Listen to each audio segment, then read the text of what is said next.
Okay, good morning, everybody, and welcome to Chassidus in the Morning. 15 minutes to change our lives. We have to finish Pashas by Sikha today. We're not going to finish all Sikha, unfortunately. I don't think so, at least, but it's been Gag Shmach, and it keeps on getting better and better.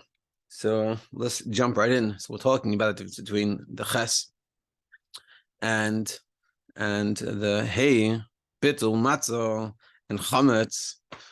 And like we said, that the Chametz and the Matzah, they both have an opening at the bottom. An opening at the bottom is like it says, what's the line? The Pesach Chatas Rivets. To the opening, the sin crouches, meaning the sin's always ready to pounce and to get you to do it, even in the opening.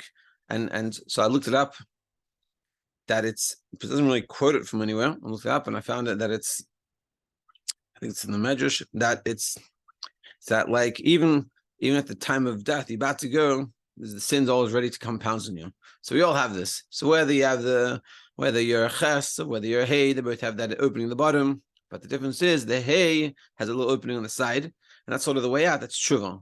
Like we said, when you have the bittul, when you come from a place of I'm essentially good, I have an nefesh kiss, and if there's action not working well, that's just bad action. It doesn't mean that I'm a bad person. Now, of course, we can be not good people, but we have to understand there's a deeper part of us. And if we can tap into that deeper part of us, we realize, we say to ourselves, I'm not the sum total of my actions. I'm not a good person if I do good things. I'm not a bad person if I do bad things. I'm just a person that's doing good things, a person that's doing bad things. I'm above that. I have an nefesh kiss. And this is also very much connected with Basi Lagani. And the Dibbat Achtenim is this realization, connection that I have a deep connection. And when we can tap into that, when we look at that, we say to ourselves, I'm good. And once you're good, and once you realize, hey, I'm above all these things, and just because I did something bad yesterday doesn't mean I'm a bad person, then we can jump. And then when it comes to doing tshuva from the mistakes, it's easy. We can do tshuva, we can admit to our problems. Hey, I have a problem, I'm going to fix it. And it's very easy. And that's a very healthy way of living life. And that only works when you have that bittul. When you don't have the bittul, when you have the yeshus, so then you justify everything. And everything has a good reason why you did it. And really the other person's at fault. And just a quick story, I think I told this in the beginning, and I'll say it again, that one time I was speaking to someone, and I had a guy, and I had a suggestion, a shidduch suggestion for him. I knew him a little bit. I didn't know him that well, and the girl I knew a little didn't know that well. But I thought like it's something to look into. Not that I'm giving my haskama on it, but like, hey, look into this maybe. So the first question he asked me, and this guy, I looked at him. When I understood, I'd spoken to him before, I'd arranged with him before, and he told me once he did learn my moim. And I'm not going to say this is the rule, but this is just a crazy example that I experienced. So I said to him this idea, and so he asked me, the first question he asked me he goes, how does she look? So I was very taken aback by the question. I was like, how does she look? Really? Like, that's what you want to know? Like, that's all that it means to you, getting married, is marrying someone that looks good. So I said to him, so I started to like have a ring about it with him, and he gave me this like attitude, and he was very unhappy. And he's like, so basically, you say she doesn't look good. I said, first of all, looks is not it's not, one person thinks it looks good and another person thinks it doesn't look good. You can't, like, just because, like, my opinion doesn't mean anything. Second of all, like, out of all things that's important to you, that's what you want to know. And, the way I sort of try to explain to people, to Bachrim, probably more of an issue, is that out of all the important things, that's on the last of importance. Meaning, even if, and this is in regards to the Bachrim and the girl's version of this, I'm sure there is, but even if the looks aren't the most what you expect, so keep on going out. And when the last thing, and the reason why you're not getting engaged because the looks is a problem, meaning chemistry is there, on paper it all makes sense, and you have a good time together, it's just something that bothers you so much that you don't feel comfortable. And when you're going to go down the street, when you get married with this person, you're going to feel uncomfortable. So then there's something to discuss. That's a valid discussion. But to come before you try all these other things and try to see if everything else matches up, to come and say this, it doesn't make sense. That's what I try to explain to him. She's like, listen, you know, I dated before and I had all these things. You don't understand me. And he goes, yeah, so this is my thing. This is my Yetzer Hara. Okay, so I'm a grubber person. And I was like shocked. So listen, I'm not saying I'm not a tzaddik. I'm also a grubber person. But I don't walk around saying, I don't care. I'm just going to be this grub person. I want to work on it. I want to be a better person. And it was very shocking to me. And I was like taken aback with this whole situation. And it was whatever. It was a very sad situation. But this comes, as we will learn, from the chametz, from the yeshus. And also I want to add that it's easy to find in someone else the issues like we're talking about. When it comes to ourselves, we can't see it. I don't have these issues. Why? Because we also have it. We don't see it. But if I look a little more deeply, I'd find my own example of this. Okay, with that little foraying, let's stop. Tess. Nois al kach shemishum gaivase mechapes hu al kol tzad sheloi. In addition to the fact that because of a person's gaiva, they find all the reasons and excuses why they act the way they act. Hooray, Yisrael is even more than this. Even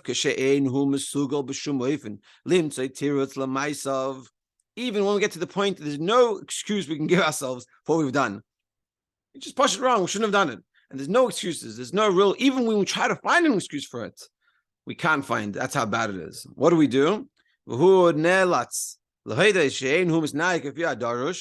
And we have to admit, say, you know what? This is taka not right. There's no good reason why not. I forgot or whatever. We have no excuse. We have to admit that we did something wrong. What do? We still be able to manage to find a reason. We bring ourselves to this. Therefore, we're always good. You don't understand? Like this guy. He has no good excuse for his mentality in regards to shidduchim. So what does he say? He always finds a way to justify it. I wasn't always from. Do you understand who I dated before? Like, understand?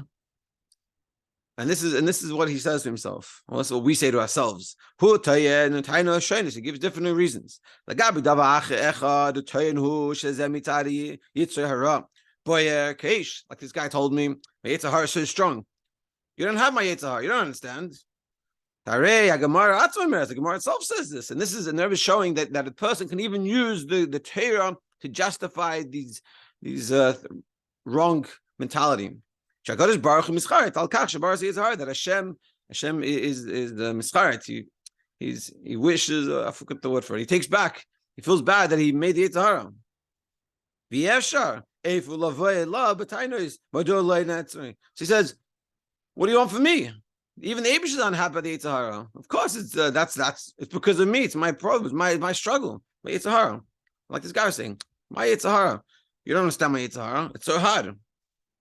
So Lagabe Dava Sheni, and it got to a different reason.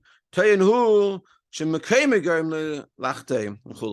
another reason. It's the place, meaning where I was brought up, and this is like, you know, this is how it is for me. This is and we managed, even when there's no excuse, we managed to find an excuse. And we say to ourselves, and we see something in ourselves, and you know, and the one way to look at it, when we see something in someone else, say to ourselves, if I had a problem, what would I say? And if we had the problem, we probably would give a good reason. And that's a good way of having the bittul, looking at another person, we see something wrong, have a good reason. Use the same reason you'd use on yourself, on them. And that's a good way of having Avos Yisrael. The Kol HaCheshbonos Shemenui Matanya HaChishuv Shemenui Matanya. So now it says in Tanya, it's a very beautiful chapter 30. And it says over there that how you should be, you should be a humble spirit in front of everybody. And in front of everybody, you should be humble. And it gives you all these reasons. And you're going to come and say, but the guy's doing something wrong. You say, oh, but you know why? He's doing something wrong. He has a big Yetzer Hara.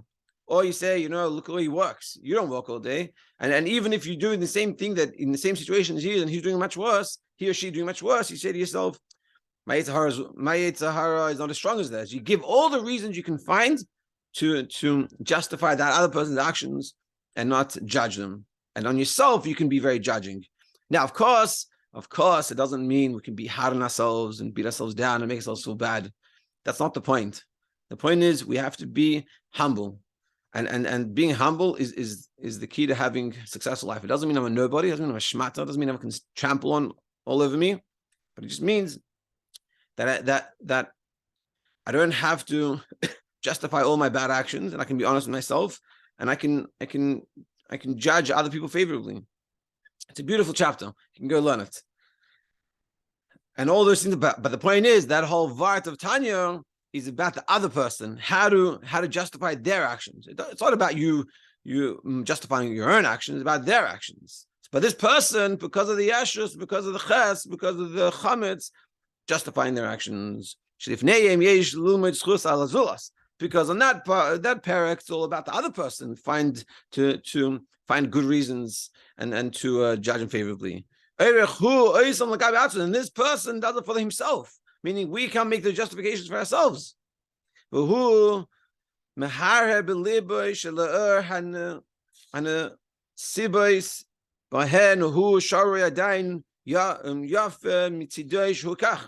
therefore, a person thinks in his heart that in light of all these issues that are coming, and where I live and my problems and my Yetzer Hara, so I'm fine, I'm good. Someone else would be in my situation.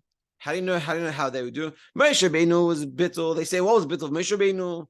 It says Moshe was Anav Mikol Adam, the most humble person. Why was he humble? Because he said, he knew how great he was, and this is a very important point. He knew how great he was, but he said, maybe if someone was in my shoes, they could achieve more. Maybe they could have used out the potential more than me. I don't know. And that's how he didn't walk around, look how great I am. I'm Moshe. I speak to God. I bring the Torah. I'm doing these cool things. Maybe someone else could have done a better job. I don't know. And that kept him humble. And that was Moshe very humble. Whereas this guy says the opposite. I'm so great. Maybe someone else was in my shoes who done a much worse job. And even though my Yetzer Hara is this strong and this crazy, but it's not as bad as it could be a lot worse. But yes, I can even more than this. She's not good to Eina Tov. V'gam Eina Loi Siba Liz Kaif. Even a person really knows that what he's doing is wrong, and he's not acting the way he should be, and he really should subjugate it, and he has no good reason why he's still doing it. I'll call on all faults. Love covers over. Our love covers over our faults, and it's hard to see the honest truth. Hadiyuk shebemusak pishayim. What does it mean? Pishayim, elu hamerdim. The people that rebel. I'll call pishayim all rebelliousness. The love covers over. Ein loy kol tir. You have no real excuse. Hu yedeyash hu mered. We know that the mered, the person that's rebelling, knows that they're rebelling. Nevertheless, the love covers it over. The dumb thing to do. I shouldn't be doing this, but we do it anyway. Chashivus adavar, and we nullify the importance of the thing. Even with false excuses. There's no real excuse you can give. So we still cover it over. And therefore, with the self-love, that's what happens. And unfortunately, we can't finish it off. But I think this is such a powerful message, such a powerful farang we have to have ourselves. And there's a lot of we could farang this for forever. This is a life-changing stuff. And essentially what we're saying is we have to realize, first we have to realize that we're good. That's the first farang. We have to realize that we're good. And we're not good because of what I do. I'm essentially good because I have an nefesh l'kis. Hashem implanted within me a soul, and it's pure. I have a pure soul, and the only thing I need to do is tap into that pure soul. And that's what I need to work on, tapping into the pure soul. That's the first point. Once we're able to tap into that, that helps us with the bittul, with the chametz, with the matzah. We don't have to expand ourselves.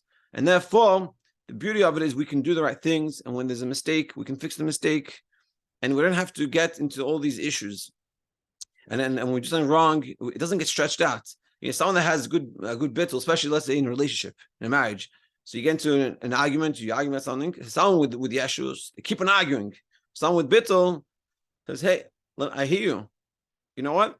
let me think about this. I didn't realize I was doing that. I didn't mean to do that. How can I fix this? That's a little opening of the hay. You can jump out and do tshuva. And it's very easy to do tshuva. And tshuva is the best thing. And holding grudges is the worst. And trying to go and move past it is the best thing. And when you have yeshus, when you have the ches, so you constantly have this struggle. And everyone's bothering me. And people don't understand me. They understand my struggles. I have a much more struggle than you. And that person, who do you think he is? It's like people, when you tell them something, like we learned in the beginning, it says that if a guy tells, I saw this in chassan classes, that if it says in the Gemara, I can't remember exactly the lashon, he says, someone tells someone else that you have a splinter, a little piece of wood between your eyes, he goes, I have a little blue in your eyes, you have a beam between your eyes. And this is the yeshus. We can't receive. We just have to reflect. Push. Why? And the reason is because if you have the yeshus, you're not good. You say to yourself, essentially, I'm not good. I'm not as good as my actions are. So this person is calling out my actions. It means he's saying I'm not good. I'm not a good person anymore. So I have to justify it. Whereas when you have the bittul is I'm connected with Hashem.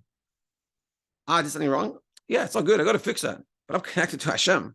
And we always go back to, hey, I'm connected to Hashem. I have a nefesh of kiss and a shamash to hear him. I have a chelk kami mal mamash, a little part of God within me. I'm good.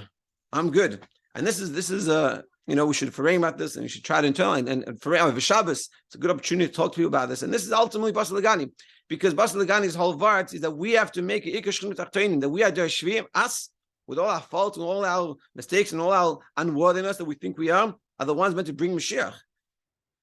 So if I'm not good, then how can I bring Mashiach? Anyway, everyone should have an amazing Shabbos, and it's Hashem continue on Monday.